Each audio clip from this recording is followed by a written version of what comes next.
말씀을 전해 주시겠습니다. 여러분 잘 아시듯이 강영철 김혜경 선교사님은 지난 29년간 한국의 동두천에서 다문화 가정 아이들, 우리가 예전에 혼혈이라고 부르는 아이들이죠. 그리고 또 이주 아동들, 즉 현재 한국에는 외국인 노동자들이 많기 때문에 그런 아이들이 자기들의 공립학교에서 적응하지 못하고 또 어려움을 겪고, 그 중에서 또 소외되고 가난한 아이들이 많이 있습니다. 그런 아이들을 위해서 학교 선교를 지난 29년간 해오신 귀한 분들입니다. 이분들의 사역을 통해서 그 학교에는 힌두 이슬람권의 학생들이, 그걸 포함한 한 14개국의 아이들이 함께 모여서 공부도 하고 또 하나님께 예배도 드리고 하나님에 대해서 또 알아가는 귀한 일들이 일어나고 있습니다. 그래서 이 학생들이 그 가정도 복음화하고 또 자기 나라로 돌아가서 선교사의 역할을 하는 그러한 비전을 가지고 우리 강영철 김혜경 선교사님께서는 지금까지 사역을 감당하고 계십니다. 오늘 선교사님 나오셔서 모든 이가 듣도록 이라는 제목으로 말씀 전해 주실 때에 하나님께서 귀한 은혜와 도전을 우리에게 허락해 주시기를 기대합니다. 이제 선교사님께서 나오실 때 우리 하나님을 찬양하며 할렐루야로 반갑게 맞아 주시면 감사하겠습니다. 할렐루야. 반갑습니다.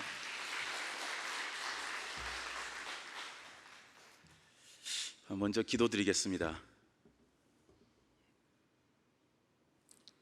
좋으신 하나님, 다시 한번 감사를 드립니다.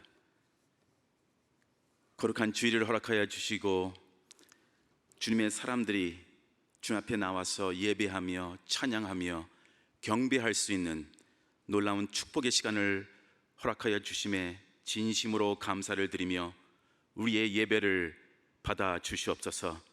이 시간 하늘문을 열어 주시옵고 주님께서 예비해 두신 그 은혜와 놀라운 축복을 이 시간 허락하여 주실 줄 믿습니다. 부족한 죄인의 입술을 주관하여 주시옵소서. 감사하며 예수님의 이름으로 기도드렸습니다. 아멘. 예, 안녕하세요. 강영철 선교사입니다. 너무나 반갑고 또 감동이 됩니다. 지금 설교를 시작하지도 않았는데 몇몇 성도님들의 눈빛을 보니까 벌써 은혜를 받으셨네요. 네. 제가 이 자리에 서 있는 그 자체가 은혜입니다. 제가 여기 밀워키로 오기 전에 LA에 들려서 저 여동생, 또 여동생의 남편 제프하고 한 5일 동안 친교를 나눴는데요. 뭉성원 목사님을 텍사스에 있을 때 이렇게 잘 알았다고 합니다. 그래서 목사님에 대해서 칭찬을 많이 했습니다. 그리고 어제 목사님과 만나서 또 이렇게 장로님, 우리 김진철 장로님하고 또 이렇게 친교를 나눴는데 목사님의 성품이 너무나 좋아서 저도 너무나 감동입니다. 저의 어머님은 강덕희 권사님이셨죠. 라이프 교회의 권사님으로서 기도를 많이 하는 권사님이었습니다.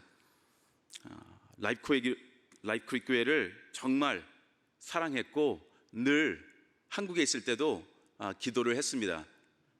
그래서 저도 저 마음속에 라이프 교회에 잊을 수가 없죠. 여기 계시는 어르신들 중에는 저를 중학교 때부터 아셨던 분들도 계시고, 그래서 너무나 감사하고, 늘 우리의 가족은 라이프 교회를 위해서 사랑을 많이 받았고 사랑의 빚을 많이 진 가정입니다. 그래서 늘 감사하게 생각을 하고 있습니다.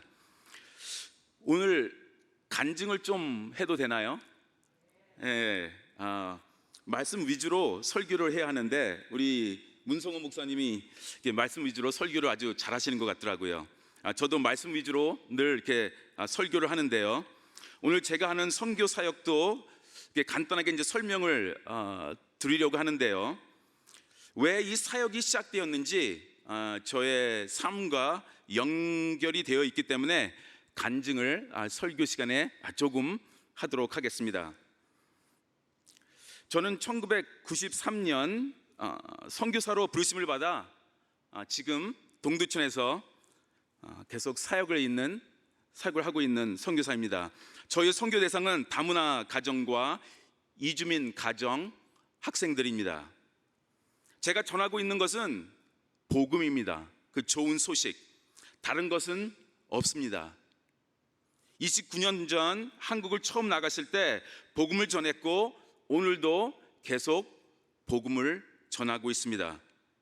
오늘도 복음을 다양한 방법으로 다문화 가정 학생들에게, 또 이주민 가정 학생들에게 전하고 있습니다. 우리 사도 바울은 로마에 있는 성도들에게 편지를 쓰면서 로마서를 이렇게 시작을 하죠. 로마서 1장 1절을 보시겠습니다. 한번 같이 읽어주실까요? 시작. 예수 그리스도의 종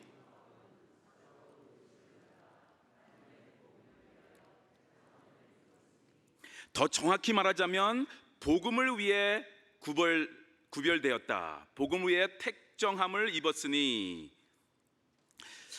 잘 아시다시피 복음을 헬라어로 유앙겔리온이라고 합니다. 좋은 소식, 기쁜 소식, 복된 소식이라고 말할 수 있습니다. 세상의 모든 사람들은 좋은 소식을 기다리는 것 같습니다. 직장이 없는 사람은 취업의 좋은 소식을 기다리고 있습니다. 고등학교 3학년들은 대학교에 합격했다는 좋은 소식을 기다리고 있죠.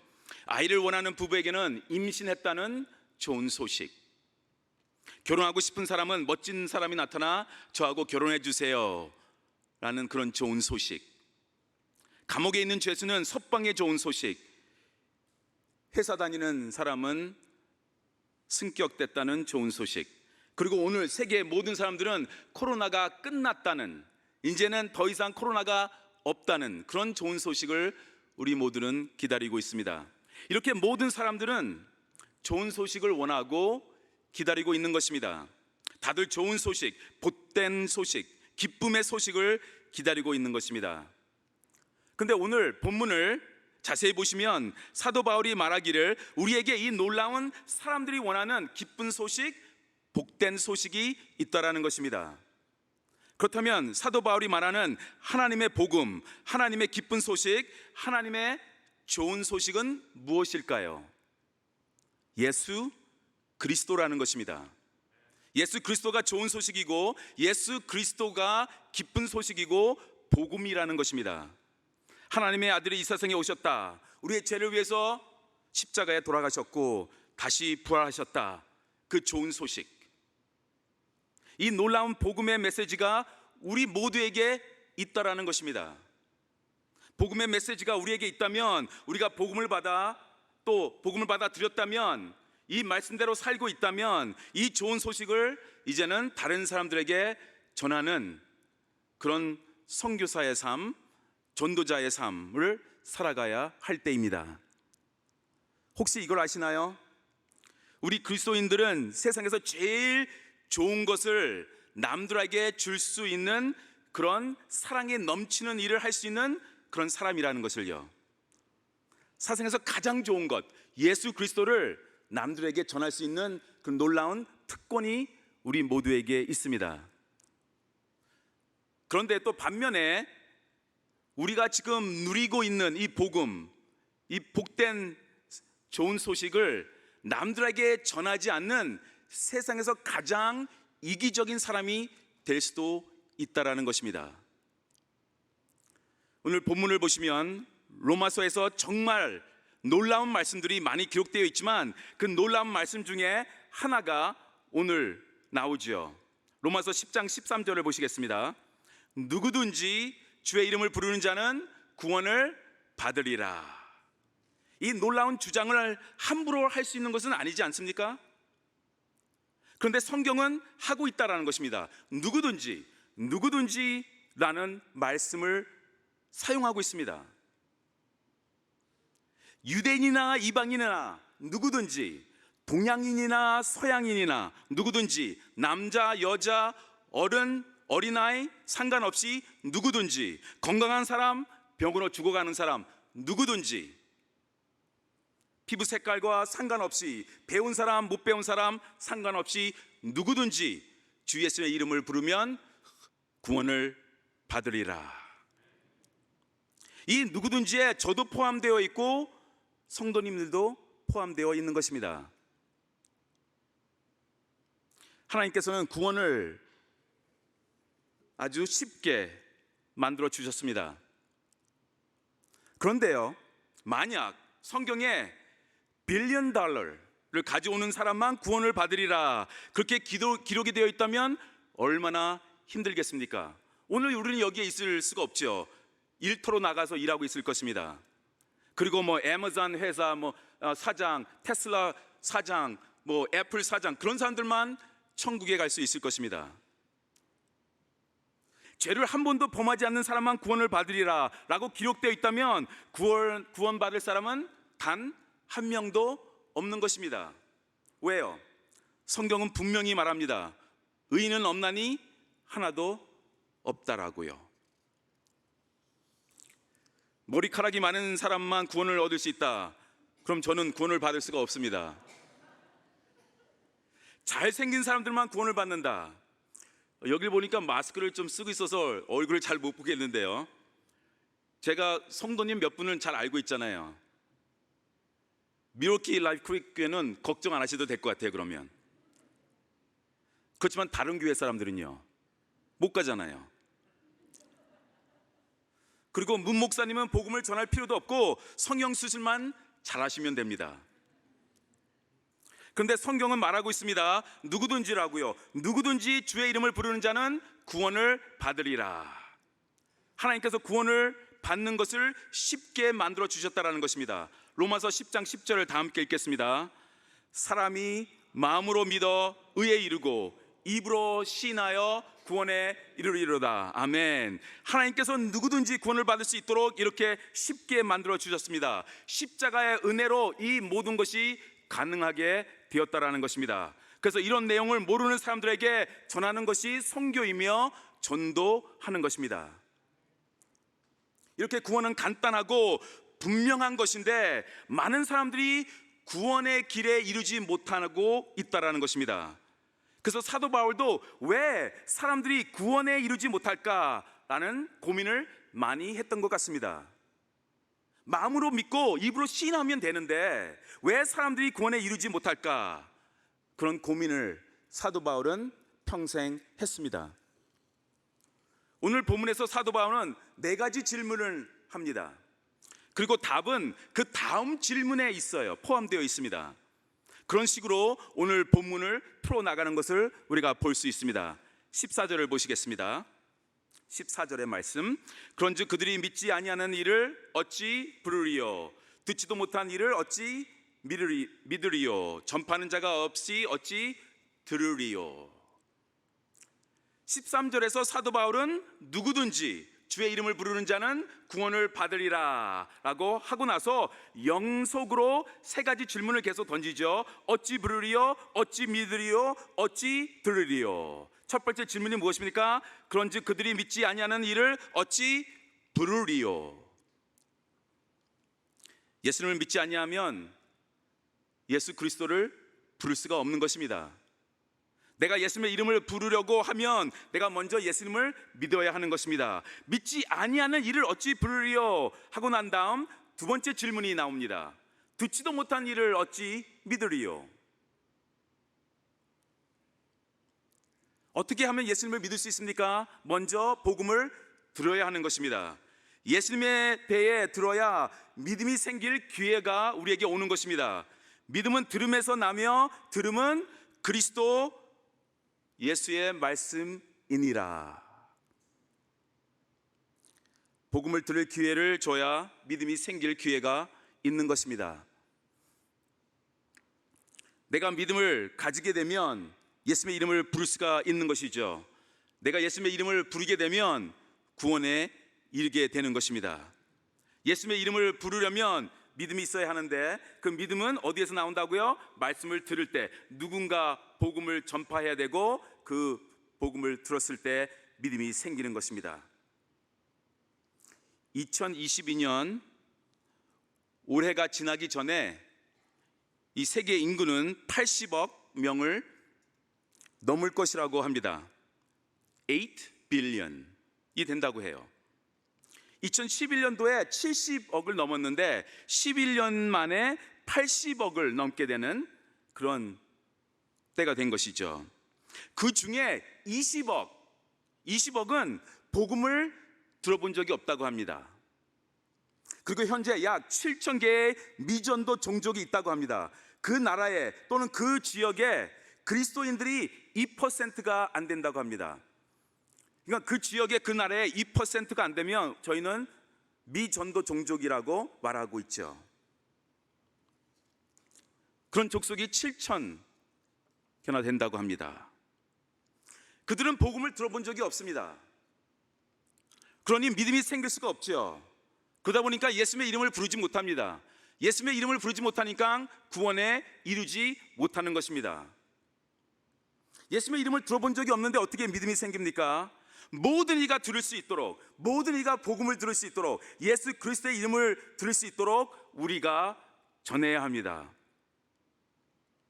하나님은 모든 사람들이 복음을 듣기를 원하십니다. 하나님은 우리 가족이, 내 아내가, 내 남편이, 우리의 자녀들이, 우리의 부모님들이, 우리의 친구도, 또 아프리카에 있는 그 정글 속에 있는 우리가 이름도 모르는 그 족속들이 예수님의 이름을 듣고 예수님의 이름을 부르며 구원에 이르기를 간절히 원합니다. 그것이 하나님의 마음입니다. 내가 복음을 전했는데 그들이 안 믿는다. 그러면 책임은 그들에게 있습니다. 그런데 내가 복음을 전하지 않아서 그들이 안 믿었다. 책임은 저에게 있는 것입니다. 잘 생각하셔야 됩니다. 복음이 전하는 사람이 없다면 어떻게 복음을 들을 수가 있겠습니까? 복음이 하늘에서 떨어집니까? 땅에서 쏟아납니까? 아닙니다. 누군가가 복음을 전해야 합니다. 복음을 전하는 우리 모두가 되기를 주 예수님의 이름으로 축원합니다. 누군가가 복음을 전파했기 때문에 복음을 듣게 되었고, 복음을 들었을 때 믿음이 생기고, 믿음이 생기니까 주 예수의 이름을 부르고, 주님의 이름을 부르니까 구원에 이르게 된다. 오늘 본문 우리가 계속 보지만요, 좀 한 구절을 더 보시기 전에 간증을 좀 하도록 하겠습니다. 저는 1965년 강원도 충천에서 태어났습니다. 저희 아버지는 미군이었고요, 흑인입니다. 저는 12년 동안 한국에서 살면서 참 죄송한 말씀이지만 12년의 한국의 좋은 기억은 하나도 없습니다. 매일 놀림만 당하는 그런 기억만 있습니다. 제가 춘천 초등학교를 다녔는데요, 3,000명의 학생 중에서 저 혼자만, 딱 혼자만 다문화 가정 학생이었습니다. 그래서 나는 미국 사람이다 생각을 하며 미국에만 가면 된다 라고 생각을 하면서 살았습니다. 미국을 가야 하는데 아버지가 없는 것입니다. 그리고 1960년, 1970년 초 한국이 살기 얼마나 어려웠습니까? 매일 놀림을 받고요, 또 가난하고. 저에게 누나가 있었는데요, 누나가 9살 때, 제가 4살 때였죠. 누나를 미국으로 입양을 보냈습니다. 미국에 가서 놀림 받지 말고 좋은 학교 다니며 대학교도 가고, 그런 마음에 저 어머니가 있었기 때문에 누나를 먼저 보낸 것입니다. 미국 군인이 저희 누나를 입양해서 데리고 갔습니다. 그 다음에는 저였겠죠. 누나 없이 여동생하고 살다가 어머니가 새 아버지를 만나게 된 것입니다. 미군 헌병이었습니다. 그래서 미국을 갈 수 있는 기회가 생겼습니다. 나는 미국만 가면 된다, 미국만 가면 좋겠다. 그런데 1976년 아버지가 훈련을 받다가 산속에서 차에서 산 아래로 굴러 떨어지는 그런 사고가 있었습니다. 그래서 척추를 다치셔서 돌아가실 때까지 평생 못 걷는 그런 아버지가 되었습니다. 그래서 아버지는 그 다음 날 수술을 받으러, 한국에서 수술을 못 받으니까 바로 미국으로 왔습니다. 저희 가족은 2년 동안 아버지에게로부터 아무런 소식을 듣지 못했습니다. 그런데 어느 날 초청장이 왔죠. 미국에서 아버지가 비행기표와 다 보낸 것입니다. 그래서 1978년 2월 달에 미국에 오게 된 것이죠. 밀워키가 아버지의 고향이었기 때문에 밀워키에 오게 된 것입니다. 2월달 밀워키 아시죠? 너무나 춥고 눈이 많이 쌓여가지고 처음에는 내가 러시아에 왔나? 그런 생각을 했습니다. 공항에는 많은 사람들이 나와서 Welcome to America 그런 사인과 그런 꽃다발을 전해줘야 되는데 공항에 아무도 안 나왔습니다. 아무도 없었습니다. 그리고 택시를 타고 집을 갔는데 흑인들만 사는 모든 건물이 2층으로 된 그런 지역이었습니다. 집에 들어가 보니 아버지는 휠체어도 없이 그냥 바닥에서 기어다녔습니다. 너무나 더럽고 냄새가 나고 바퀴벌레가 많은 집이었습니다. 그래서 저는 혼자 밖에 나가서 울었습니다. 그게 저의 미국의 첫날이었습니다. 이것은 제가 꿈꾸던 미국이 아니었습니다. 제가 꿈꾸던 미국은 맨해튼, 그런 높은 빌딩이 하와이에 있는 그런 것이 저의 꿈이었습니다. 제가 울고 있는데 흑인 아이들이 와서 영어로 뭐라고 하는 것입니다. 그래서 제가 한국말로 나 영어 못해 그렇게 말을 한 것이 기억이 납니다. 봄이 되니까 엄청난 흑인 아이들이 바깥에서 농구도 하고 그랬습니다. 그래서 저도 같이 놀고 싶어서 나갔습니다. 그때는 또 제가 여기는 아프리카인가 그런 생각이 들었습니다. 그런데 아무도 놀아주지 않는 것입니다. 그리고 이 아이들은 저를 놀리는 것뿐 아니라 저를 때리는 것입니다. 한국에서는 피부 색깔이 너무 까매서 놀림을 받았는데 미국에서는 피부 색깔이 너무 까맣지 않아서 놀림을 받는 것입니다. 미국 사람인 줄 알고 미국에 왔는데 저는 미국 사람이 아니었습니다. 한국에서는 한국 사람이 아니라는 것을 저는 알았죠. 근데 미국에서는 미국 사람이 아니다라는 것을 알고 난 후에는 정말 마음이 아팠습니다. 아이들이 여럿이 모여 때리고 도망가면 저는 화가 나서 싸움도 못하면서 괜히 그냥 한 명이라도 잡으려고 쫓아가고 그런 일들이 매일 일어났습니다. 그런데 얼마나 빠른지 못 잡는 것입니다. 걔네들을 잡는데 2년이 걸렸습니다. 그래서 제가 고등학교 때 육상 선수였어요. 100m를 10초 7까지 뛰었습니다. 빠르죠? 다 그때 걔네들을 잡으러 다니면서 빨라진 것입니다. 미국에 온 지 한 5개월이 지났는데 어머니가 한국 음식을 먹고 싶다고 그래서 식품점이 있는 데를 찾아봤더니 동양식품점이 있는데 거기에 주인이 한국 사람이었고 또 교회를 다니는 분이셨습니다. 그래서 어머니를 한인교회를 초청을 한 것이죠. 그 어머니는 한국 분들을 만나고 싶어서 그래서 밀워키 한인 침례교회에 처음 교회를 가게 된 것입니다. 제가 고등학교 때 고등학생 4명이 이렇게 금요일마다 모여서 1년 동안 철학 기도를 한 적이 있습니다.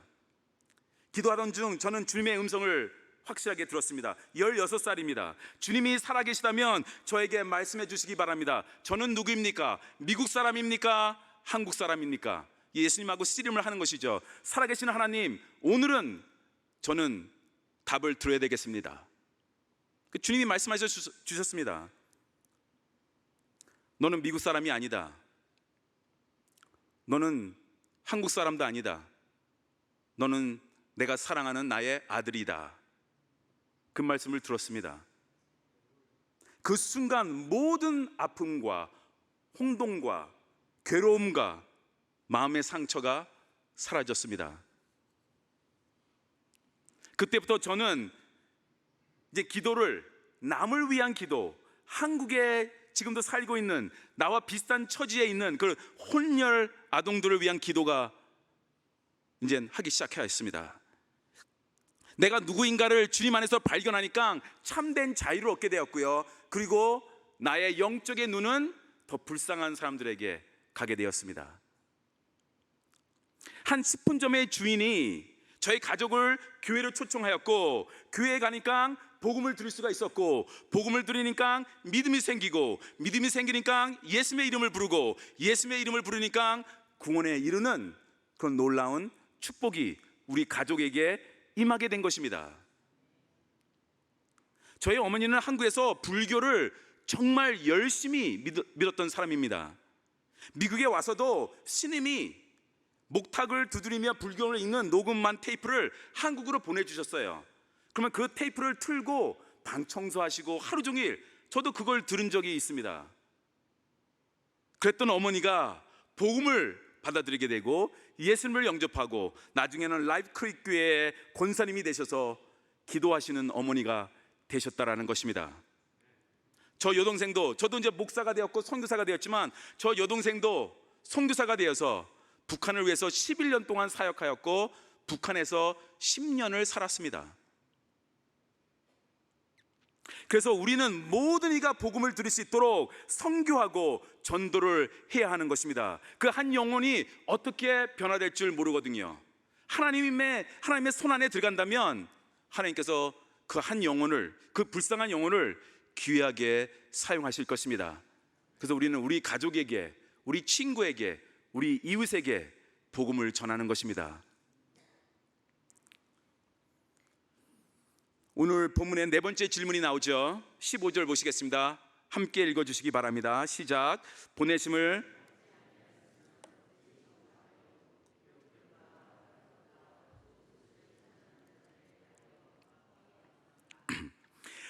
받지 아니었으니 어찌 전파하리요. 파송 교회가 있어야 한다는 것이죠.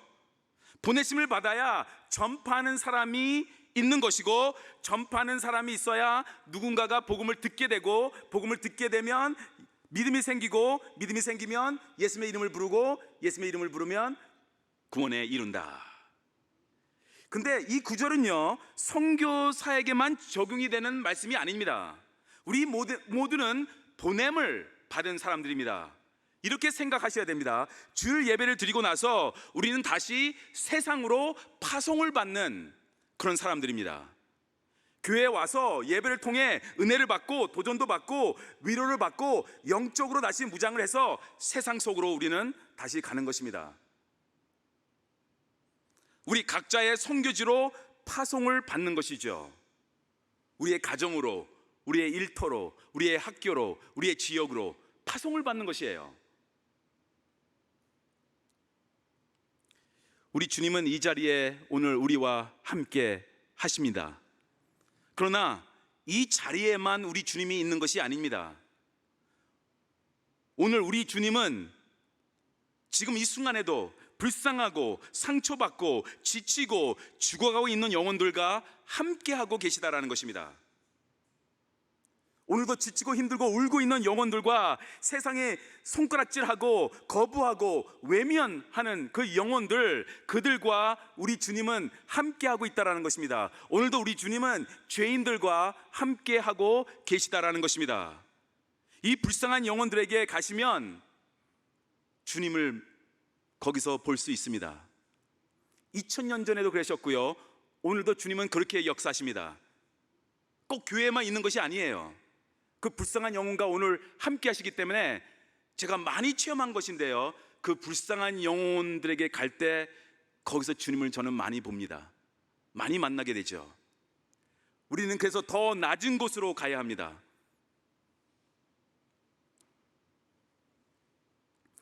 15절을 다시 보시면, 보내심을 받은 사람들은 좋은 소식을 전하는 사람이고, 좋은 소식을 전하는 사람들의 발은 아름답다고 말하고 있습니다. 그런데 발이 아름답다는 것인데요, 언제 발이 아름답다는 것이죠? 좋은 소식을 전할 때. 하나님 보시기에 아름다운 발은요, 뭐 비싼 크림을 바르고 발 마사지를 받고 깨끗하게 씻은 발이 아니라 누군가에게 복음을 전하러 가는 발, 그 발이 아름답다는 것입니다. 우리 모두의 발은 아름답기를 간절히 원합니다. 이 말씀은 사도 바울이 이사야서를 인용한 것이죠. 이사야 52장 7절을 보실까요? 좋은 소식을 전하며 평화를 공포하며 복된 좋은 소식을 가져오며 구원을 공포하며 시온을 향하여 이르기를 네 하나님이 통치하신다 하는 자의 산을 넘는 발이 어찌 그리 아름다운가. 나는 누군가에게 지금 좋은 소식을 전하고 있는가? 나는 몇 명에게 평화와 구원의 복된 소식을 전하고 있는가? 나는 언제 나의 하나님이 통치하신다 라는 것을 외치고 있는가? 여기 혹시 주일학교 교사들이 있는지 모르겠는데요, 한 주일학교 교사를 소개해드리고 싶습니다. 한 교사가 중학생 한 명에게 특별한 관심을 보이며 복음을 전하였습니다. 주일날이 되면 그 학생을 픽업해서 교회도 데려가주고 또 집도 데려다주고 운전하면서 이런 얘기 저런 얘기하면서 한 주 동안 일어났던 일들도 말해주고 또 복음도 전하고 그런 주일학교 교사였습니다. 그런데 이 중학생은 특별한 반응을 보이지 않았습니다. 이 학생은 수줍음이 많아서 아무런 말을 못했습니다. 그러나 이 주일학교 교사는 끊임없이 포기하지 않고 계속 그 학생에게 주님의 말씀을 전했습니다. 2년 동안 복음을 전했는데 아무런 반응이 없었고요, 그 학생은 고등부로 올라갔고 대학생이 되어서 이제 대학교로 떠나게 되죠. 그리고 세월이 지나 이 주일학교 교사는 1992년 선교사로 중동 지역에 있는 예멘이라는 나라로 선교사로 갑니다. 거기서 11년 동안 의료 선교를 하며 그 나라 사람들을 하나님의 사랑으로 섬겼습니다. 그런데 2003년 12월 30일 테러범 한 명이 병원 안으로 들어와 3명의 미국 선교사님들을 총으로 쏴 죽입니다. 그 3명의 선교사님 중 한 명이 그 주일학교 교사였습니다. 그날 순교하신 3명의 선교사님들을 한번 보시겠습니다. 맨 왼쪽에 있는 분이 그 주일학교 교사였습니다. 어떤 게 더 중요한 사역일까요? 한 명의 중학생을 위해 기도하며 복음을 전한 그 사역?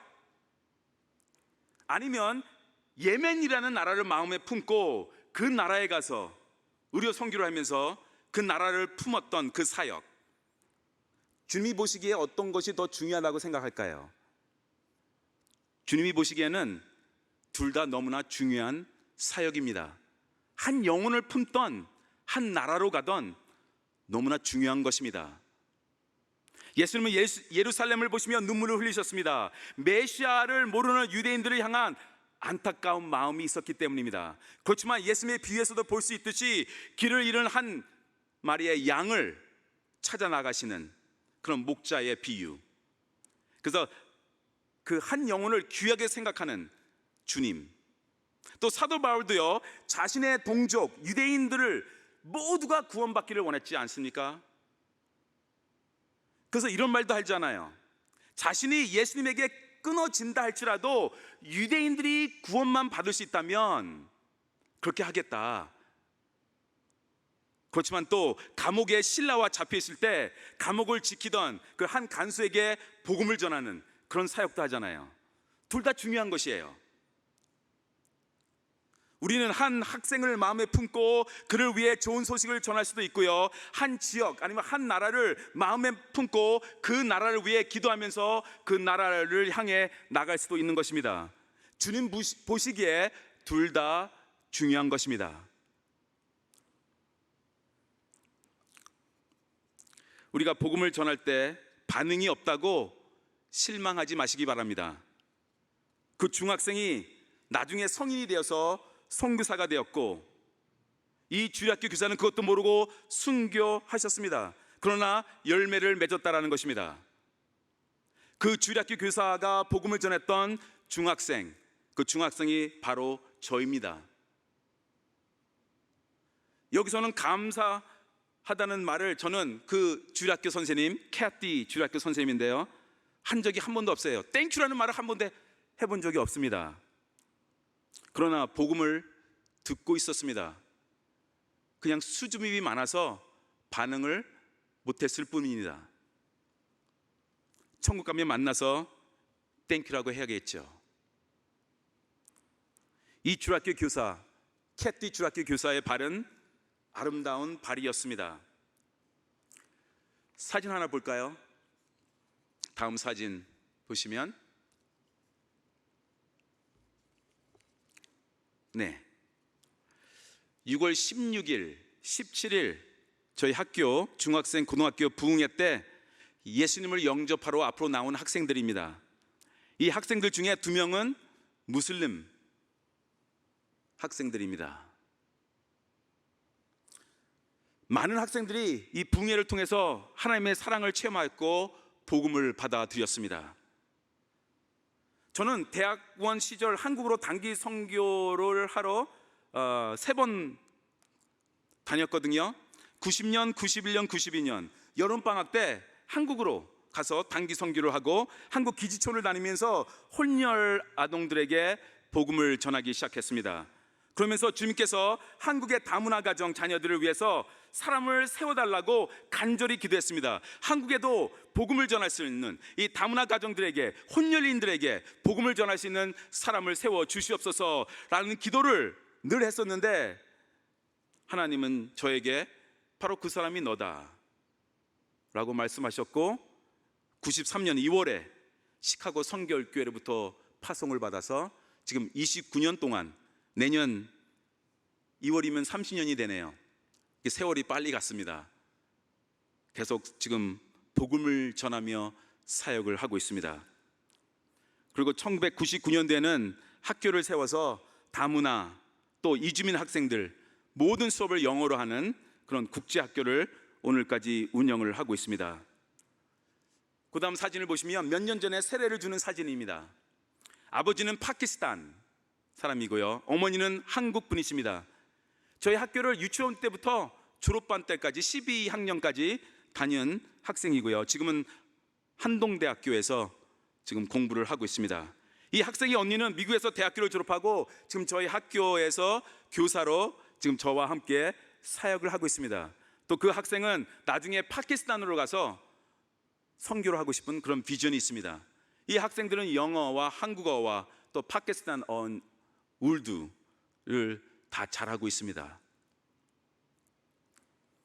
14개국 다양한 나라 학생들이 매일 아침 저에게 오고 있습니다. 놀라운 축복입니다. 그 다음 사진 보실까요? 인도에서 온 학생들, 저희 학교를 다니고 있는 시크 종교죠. 그 학생들입니다. 그 다음 사진 보시면 탈북 청소년, 지금 3명, 여기는 3명인데 지금 현재 5명이 저희 학교를 다니고 있습니다. 그 다음 사진 보시면 2년 전에 저희 학교에 큰 화재가 나서 모든 것이 다 탔습니다. 정말 모든 것이 눈앞에서 타는 것을 보면서 절망할 수밖에 없었습니다. 그런데 하나님께서 힘을 주시고 많은 기도하는 성도님들과 후원하는 분들로 인해 교회를 증축해서 지금 학교를 사용할 수 있게 되었습니다. 그 다음 사진은 이제 교회를 증축해서 지금 학교도 교회 안에 있게 되었습니다. 그날 많은 것을 잃었지만 더 많은 것을 얻었습니다. 저를 위해서 기도하는 사람이 세계 곳곳에 있다는 것을 그날 체험하였습니다. 그리고 하나님의 놀라운 은혜가 오늘도 임하고 있다는 것을 체험하고 있습니다.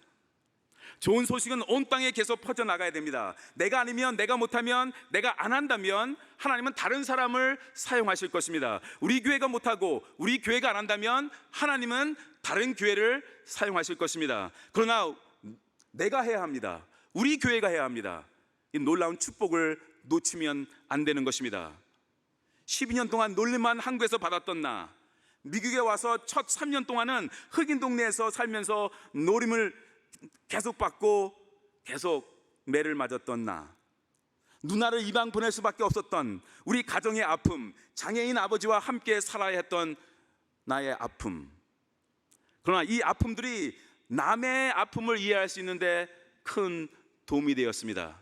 이 아픔들을 하나님께서 모아서 놀라운 축복으로 변화시켜 주셨습니다. 매일 아침 14개국의 나라가 저에게 오는 놀라운 축복을 하나님께서 허락하여 주셨습니다. 내가 마음에 품고 기도하는 영혼들이 있는가?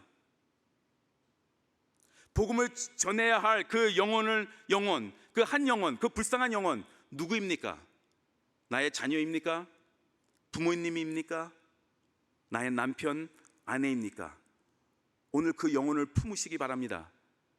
그리고 기도하시기 바랍니다. 저를 보세요. 이렇게 변했잖아요. 그 영혼도 변할 수가 있습니다. 주님의 놀라운 은혜와 인도하심이 성도님들과 또 성도님들 가정과 라이프 크릭 교회에 있기를 주님의 이름으로 축원합니다. 기도드리겠습니다. 좋으신 하나님 감사합니다. 이 부족한 죄인 오늘 하나님의 말씀을 간단히 전했습니다. 부족한 죄인을 십자가 뒤에 가려주시고 하나님의 영광만 나타나게 하여 주시옵소서. 감사하며 예수님의 이름으로 기도드렸습니다. 아멘.